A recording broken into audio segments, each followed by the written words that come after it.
शेतकरी मित्रांनो, अतिवृष्टी नुकसान भरपाई पोटी 812 कोटी रुपये मंजूर झालेले आहेत आणि ही अतिवृष्टी झाली होती ऑगस्ट सप्टेंबर महिन्याच्या शेवटी आणि सप्टेंबर महिन्याच्या सुरुवातीला। आता मित्रांनो, हे 812 कोटी रुपये या शेतकऱ्यांना मिळणार आहे ज्या शेतकऱ्यांचं या अतिवृष्टीमध्ये नुकसान झालेलं आहे। आणि महत्त्वाची गोष्ट म्हणजे मित्रांनो, हे जे पैसे मिळणार आहेत तर हे डीबीटी द्वारे मिळणार आहेत, म्हणजे त्यासाठी शेतकऱ्यांनी केवायसी केलेली असावी। कारण ज्या शेतकऱ्यांचा केवायसीचा प्रॉब्लेम असेल अशा शेतकऱ्यांच्या खात्यात हे पैसे येण्यास अडचण होऊ शकते आणि त्याबद्दलची इत्थंभूत माहिती आपण या व्हिडिओमधून घेणार आहोत।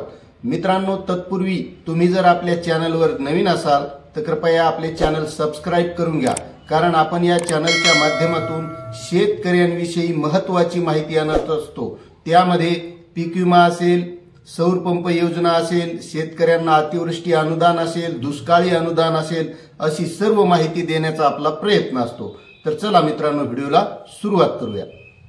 तर शेतकरी मित्रांनो, ऑगस्ट सप्टेंबर या 2 महिन्यामध्ये अतिवृष्टीचं असं भयानक नुकसान झालं होतं। पाऊस इतका भयानक झाला होता, बागायती असेल, जिरायती असेल, मग मूग असेल, तुमचं सोयाबीन असेल, कापूस असेल, हळद असेल, अशा पिकांचं शेतकऱ्यांचं अतोनात असं नुकसान झालं होतं। आणि या नुकसानीपोटी नांदेड जिल्ह्यासाठी 812 कोटी रुपये हे मंजूर झालेले आहेत। आता मित्रांनो, आपण कालच एक व्हिडिओ बनवला होता की नांदेड जिल्ह्यातील शेतकऱ्यांना अग्रिम 25% हा पीक विमा मंजूर झालेला आहे। जिल्हाधिकाऱ्यांनी आदेश सुद्धा दिलेले आहेत आणि आज आपण त्याबद्दलचीच म्हणजे 812 कोटी रुपये हे शेतकऱ्यांना मंजूर सुद्धा झालेले आहेत त्याबद्दलची आपण माहिती घेत आहोत। आता मित्रांनो, ज्या शेतकऱ्यांचं नुकसान झालेलं आहे त्या शेतकऱ्यांचे पंचनामे झालेले आहेत।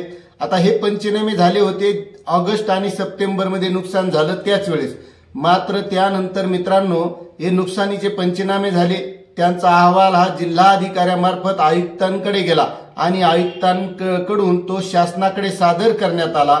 मात्र त्यानंतर निवडणुकीचे वारे वाहू लागले आणि निवडणुकीचे वारे वाहत असतानाच त्यावेळेसच ही 812 कोटी रुपये रक्कम नांदेड जिल्ह्यासाठी मंजूर झाली होती। मात्र 2 महिन्यांचा हा कालावधी त्या निवडणुकीच्या कार्यक्रमामुळे आपल्याला हा उशीर झालेला आहे। मात्र शेतकरी मित्रांनो, मंजूर झालेले पैसे हे शेतकऱ्यांच्या खात्यात येणारच आहेत। ज्या शेतकऱ्यांचं नुकसान झालेले आहे अशा सर्व शेतकऱ्यांना मिळणार आहेत।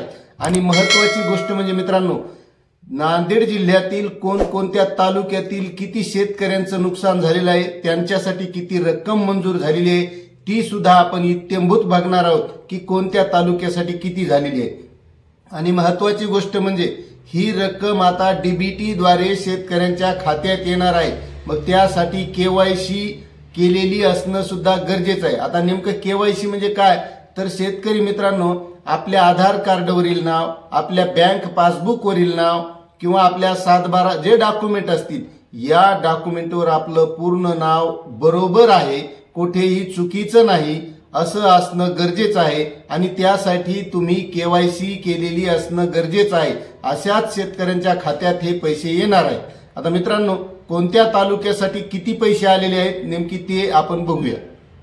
नांदेड तालुक्यासाठी 29.85 कोटी, अर्धापूरसाठी 32.97 कोटी, कंधार तालुक्यासाठी 71.27 कोटी, लोहा तालुक्यासाठी 84.40 कोटी, बिलोली तालुक्यासाठी 56.64 कोटी, देगलूर तालुक्यासाठी 50.95 कोटी, मुखेड तालुक्यासाठी 55.92 कोटी, तर नायगाव तालुक्यासाठी 56.64 कोटी, धर्माबाद तालुक्यासाठी 27.26 कोटी, उमरी तालुक्यासाठी 32.70 कोटी, भोकर तालुक्यासाठी 52.19 कोटी, मुदखेड तालुक्यासाठी 29.35 कोटी, तर हदगाव तालुक्यासाठी 82.27 कोटी, हिमायतनगर तालुक्यासाठी 44.61 कोटी, किनवट तालुक्यासाठी 80.42 कोटी आणि माहूर तालुक्यासाठी 35.12 कोटी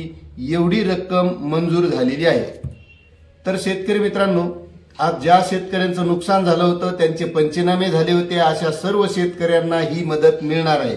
म्हणून मित्रांनो, आपण सुद्धा ज्यावेळेस नुकसान होतं त्यावेळेस एक काळजी घेतली पाहिजे की आपल्या नुकसानीचा पंचनामा सुद्धा होणं गरजेचं आहे। रक्कम कधीही येईल, ती 2 महिन्याने येईल, 4 महिन्याने येईल, 6 महिन्याने येईल, पण ज्यावेळेस नुकसान होतं त्यावेळेस आपला बरोबर पंचनामा करून घेणं हे सुद्धा प्रत्येक शेतकऱ्याचं काम आहे। तर ही अशी मदत नांदेड जिल्ह्यासाठी अतिवृष्टीची मिळणार आहे मित्रांनो, अशी ही माहिती होती। आपल्याला माहिती कशी वाटली नक्कीच कमेंट करा आणि चॅनलवर नवीन असाल तर सबस्क्राईब करा। धन्यवाद।